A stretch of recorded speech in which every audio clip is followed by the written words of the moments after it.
Well, hello, and today's movie is a 1944 John Wayne war movie. I couldn't find the trailer, so we'll just get right into it. Do that.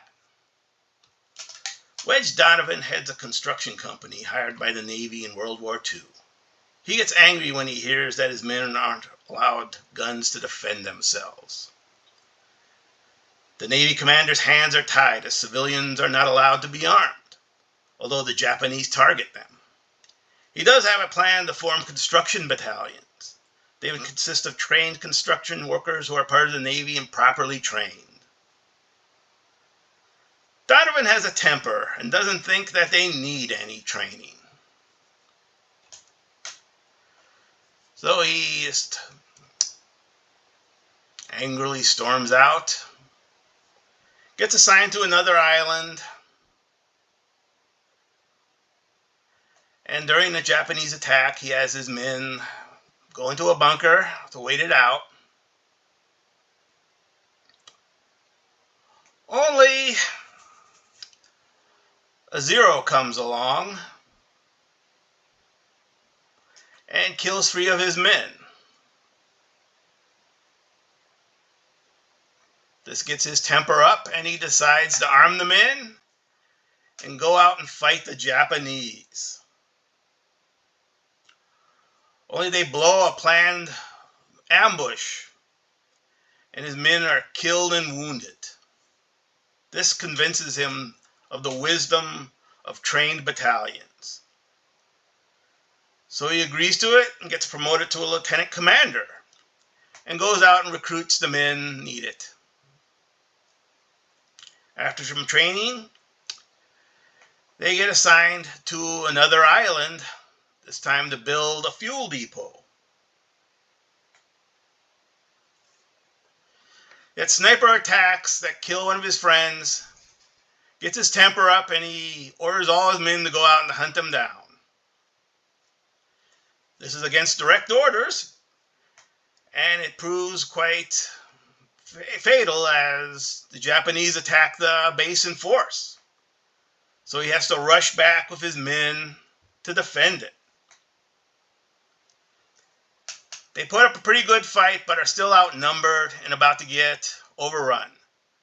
So Donovan gets in a bulldozer, sets it to explode, and will blow up a fuel tank which will flood the valley with flaming fuel, destroying the enemy. Only he gets shot in the process.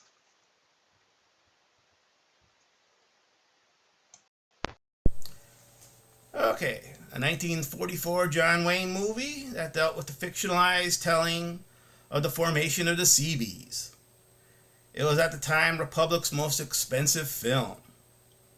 Like many films during this time, it was heavy on propaganda as the war was in its 3rd year with no end in sight. It shows the need for discipline and training to fight the enemy effectively. Also at the time, its portrayal of the Japanese was not very flattering, given the fact that stuff like the Bataan Death March and the rape of Nanking and many of their other, it's not really surprising.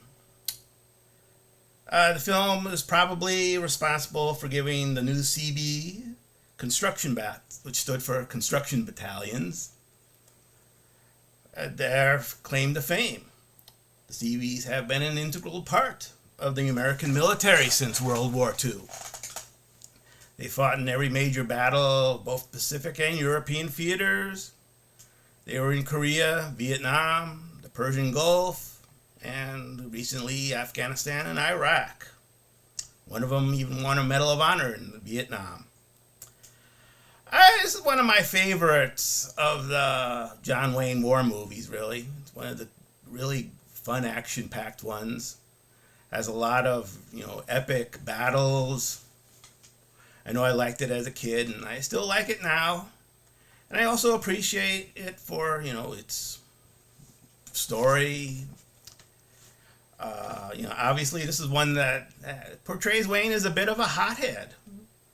He does some irresponsible things. He gets all angry and takes all his men to go out looking for these snipers, leaving the base open. If he didn't get killed, he probably would have been court-martialed. But he died a hero. And it has a little subplot here for romance with some pretty war correspondent between two guys, and she doesn't have to choose because one dies, so that makes it easy. Yeah, this is a fun little movie. If you like old war movies, I definitely would recommend it. So, yeah, thanks for staying with me. If you are your unique individual, thanks.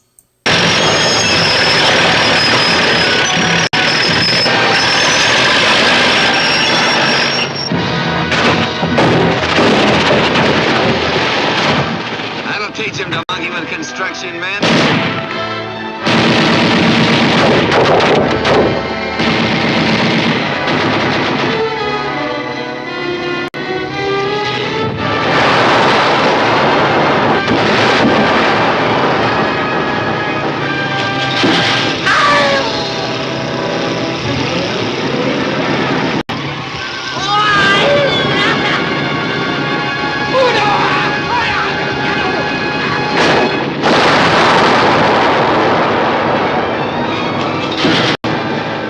What did you shoot him for? I was afraid the fall might kill him.